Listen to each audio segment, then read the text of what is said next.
Hey geometry students, this here is the second part of your first semester final, or at least the review for the final. And so we'll go over some of the proofs. You can see that we've got just about a proof from each of the chapters that we've done. And the ones that you'll see will be obviously not exactly like these, but they'll be similar. So here we've been given that AC is congruent to DB, and you need to prove that AB, this little section, is congruent to CD. Well, this was our first where we were really kind of getting to know the segment addition postulate. So, segment addition postulate says that, I guess first we've got DB is just this section plus this section, and similarly AC is the little section plus that middle section there, BC. And we can use substitution, plug that into this part that we've been given.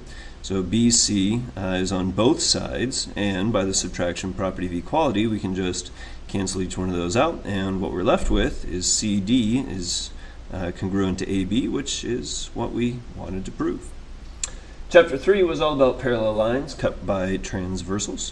And so here we've been told that A is parallel to B. What we don't know, what we're trying to prove, is that C is parallel to D. So a real tempting thing would be to say that 1 was congruent to 2 by the corresponding angle postulate, but you can't say that yet because, well, we don't know that those are parallel. So anyhow, what can we say? We know that A is parallel to B and that 2 is congruent to 3. And, well, we know that 1 is congruent to 3 by the alternate interior angle theorem, since A and B are parallel. And then we can say that 1 is congruent to 2 by substitution, or the transitive property. We know that if 1 is congruent to 3 and 3 is congruent to 2, then 1 would be congruent to 2. So now that we know that 1 is congruent to 2, well, we can go backwards and say, well, because these are congruent, C must be parallel to D by the corresponding angle postulate converse. All right, from chapter 4, that was all about proving triangles were congruent. And so here, when we're using either SAS or HL, we see that here we have a right angle. And so that's going to mean we're going to have right triangles. So we should be using a right triangle theorem. We also know that XY is congruent to ZY. So after writing what's been given, we know that angle 1 and angle 2 are right angles. That's by the definition of perpendicular. And then we know that the triangles are right triangles by just the definition of right triangle. We have a right angle in it. We know that WY is congruent to itself. That's reflexive.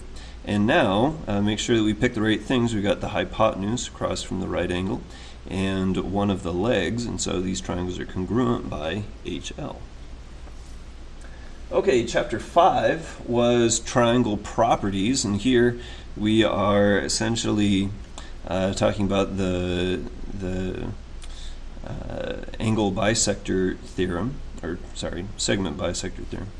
Anyhow, so we've been given that PO is congruent to PR and that these are perpendicular. We want to show that these are equidistant. So essentially that these two sides are congruent. Anyhow, let's see. So we've got PS is congruent to PS. That's by reflexive. And then 1 and 2 are again right angles. And then because we've got right angles, we've got right triangles.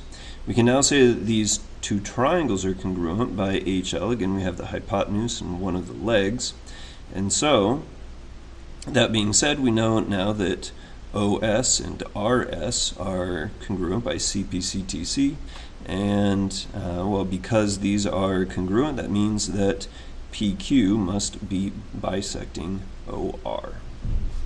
All right, and then lastly, some triangle similarity things from chapter 6.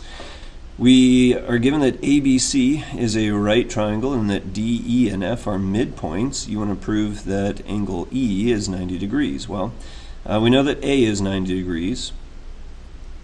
And because of the triangle midsegment theorem, not the definition of midpoint, that says something different, but the triangle midsegment theorem says that each of these are half of its corresponding base.